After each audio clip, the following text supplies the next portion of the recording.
Le Seigneur soit avec vous. Et avec votre esprit. Évangile de Jésus-Christ selon saint Matthieu. Gloire à toi, Seigneur. En ce temps-là, Jésus disait à ses disciples, « Nul ne peut servir 2 maîtres. Ou bien il haïra l'un et aimera l'autre, ou bien il s'attachera à l'un et méprisera l'autre.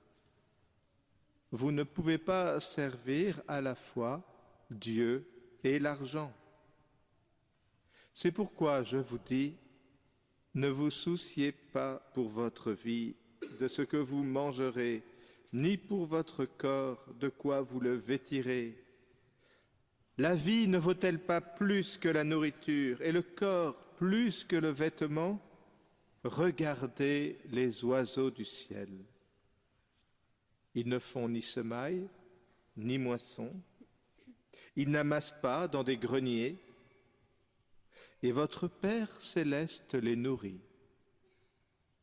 Vous-même, ne valez-vous pas beaucoup plus qu'eux? Qui d'entre vous, en se faisant du souci, peut ajouter une coudée à la longueur de sa vie? Et au sujet des vêtements, pourquoi se faire tant de soucis?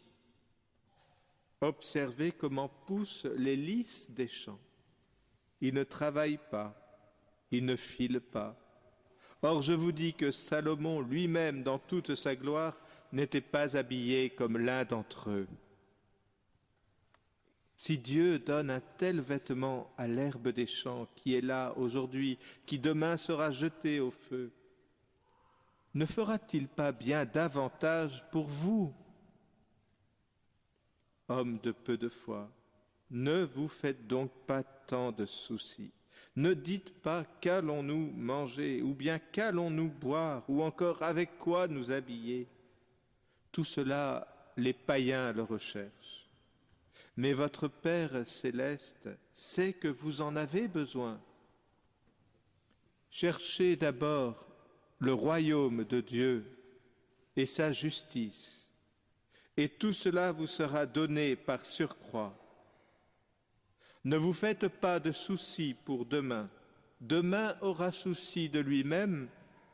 À chaque jour suffit sa peine. Acclamons la parole de Dieu. Louange à toi, Seigneur Jésus.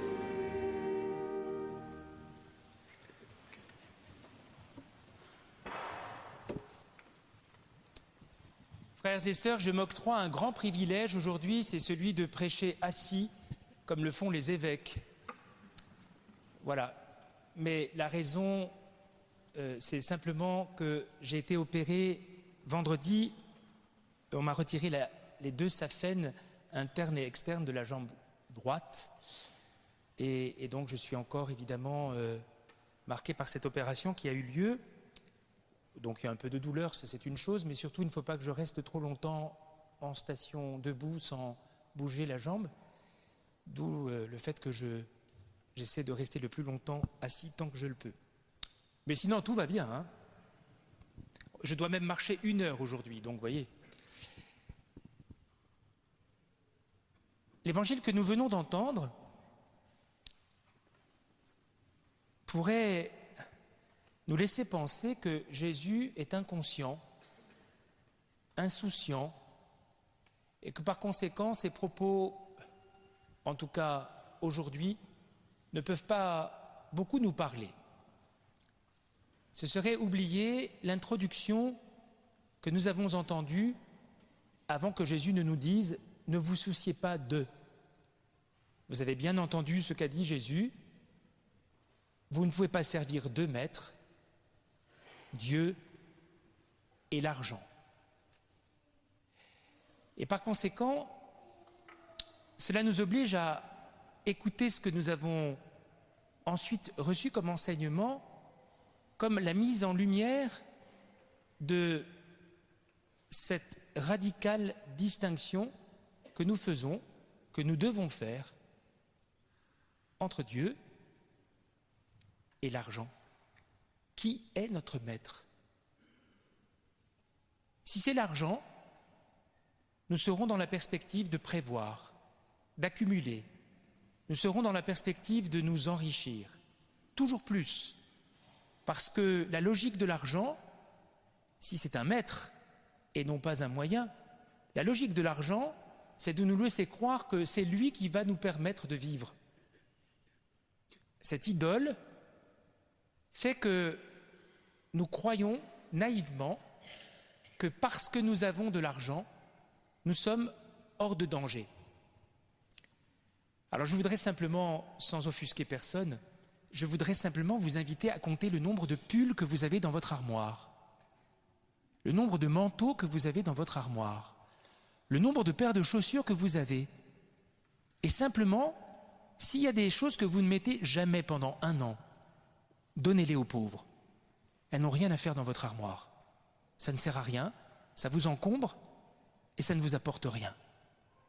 Moi, j'ai remarqué, pour ma propre part, qu'il y a des affaires que je ne mets jamais. Je les ai achetées, je les ai mises une fois et elles sont dans mon armoire. Et donc, il y a une sorte de fascination pour le fait d'avoir des habits, le fait d'avoir de nombreux habits, de nombreux pulls, de nombreuses paires de chaussures. Alors je sais bien, on va me dire, mais père, ça fait partie du fun de la vie, quoi, d'avoir différents types d'habillement, d'avoir du fun de la vie peut-être. Mais comment peut-on rester insouciant alors que d'autres n'ont rien à se mettre au fait que nous ayons dans nos affaires des choses que nous ne mettons jamais, jamais, jamais. Donc si Jésus nous invite à réfléchir sur cette question de qui est notre maître d'une certaine manière, il veut que nous le fassions sur des domaines très précis, très concrets de notre vie quotidienne. La nourriture, comment nous vêtir, qu'allons-nous devenir demain? La nourriture. J'espère, frères et sœurs, que vous avez tous conscience que nous regorgeons de nourriture. Qui de vous, qui de nous n'a pas honte parfois de jeter de la nourriture parce qu'on en a trop préparé et que de toute façon ça va se périmer et qu'il faut le jeter? Qui de nous pourrait dire qu'il n'a pas de quoi se rassasier chaque jour? Et peut-être est-ce bon pour nous, qui sommes particulièrement riches, de mesurer la chance que nous avons de pouvoir varier à ce point notre nourriture.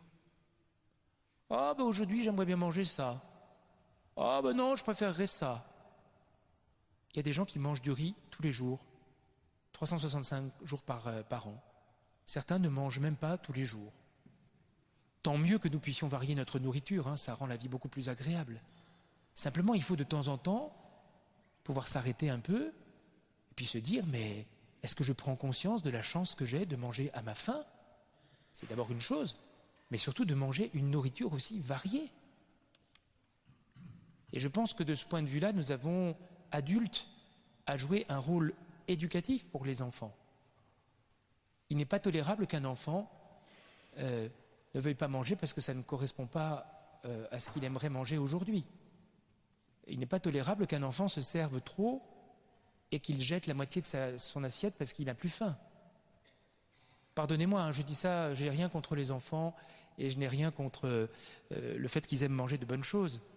Mais voilà, c'est une question d'ouverture du cœur. La préoccupation de la nourriture est une préoccupation qui ne doit pas nous habiter aujourd'hui, pas dans la situation dans laquelle nous sommes. Mais la pire des préoccupations, je pense, c'est celle du lendemain. Nous sommes une société dans laquelle on nous apprend qu'il faut prévoir, économiser, envisager l'avenir, faire des réserves, avoir des assurances. Et Il y a évidemment dans cette attitude quelque chose qui est raisonnable, hein. Je ne suis pas ni contre les assureurs, ni contre ceux qui nous aident à prévoir. Mais avons-nous conscience que cela, souvent, nous bouffe la vie? Nous sommes plus préoccupés par ce que nous serons dans 10 ans que par ce que nous sommes aujourd'hui. Nous sommes plus préoccupés de ce qui va se passer dans 1 an que de vivre simplement aujourd'hui ce qui nous est donné de vivre. Et ça, frères et sœurs, ce défaut vient évidemment du fait que l'argent est devenu une idole. Parce que qu'est-ce qui nous permet d'envisager l'avenir? Qu'est-ce qui nous permet de nous dire « dans 10 ans, je serai tranquille » C'est qu'on a des sous sur son compte, c'est qu'on a des comptes épargne, c'est qu'on a tel ou tel placement qui nous permet de nous dire « voilà, quand je serai dans la difficulté ou si je n'ai pas tout ça, je pourrai au moins puiser là-dedans ». Autrement dit, qu'est-ce qui vient nous préoccuper? C'est la question de l'argent. De même, je suis frappé parfois de voir des parents qui me disent « mais vous comprenez, il faut bien qu'on donne un héritage à nos enfants ». Ah bon? Pourquoi? C'est prévu dans le contrat? Quand on a un enfant, il faut lui prévoir un héritage? Vous savez ce que c'est que les prolétaires? Les prolétaires, on n'en parle pas beaucoup maintenant, les prolétaires, ce sont ceux qui n'ont comme richesse, comme héritage, que leur descendance. Prolesse, la descendance. Ce sont ceux qui n'ont pas d'argent de côté pour pouvoir envisager plus tard quelque chose pour leur enfant. La seule richesse qu'ils ont, ce sont leurs enfants. Rassurez-vous, je ne fais pas de politique en ce moment, je ne me prends pas pour un ténor de tel ou tel parti. C'est juste pour nous rassurer par rapport à des questions que nous nous posons qui n'ont pas lieu d'être. Qu'est-ce que je vais transmettre à mes enfants? Mais peu importe, peu importe. Ou plus exactement, ce que j'ai à transmettre à mes enfants, c'est le sens de la vie, le goût de la vie, le goût de l'amour, le goût de Dieu.